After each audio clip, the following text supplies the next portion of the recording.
Mr. kweli kweli manze. Na ukicheki hapa Mono Ridho. Na tunasema 25th June manze, ndio natembea saa hii, niko hapa Thika. Kupiga tu dogo mpaka hiyo town manze. Kufika kesho ndakuwa huko mapema ni mapema. Kumbuka tutoke 25th June.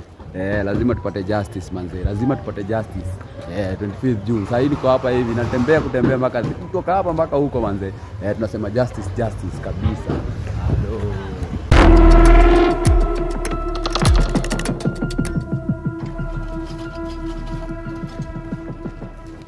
Kweli manze. Sasa ndio niko Githurai. Na nimemwambia bado napasua niwaingilia saidi ya Mweki manze, ni kusonga na tunasema ni aje Mono Ridho maana paragraph kweli huko tunafika 25th June kesho wananikuta huko asubuhi. Halo.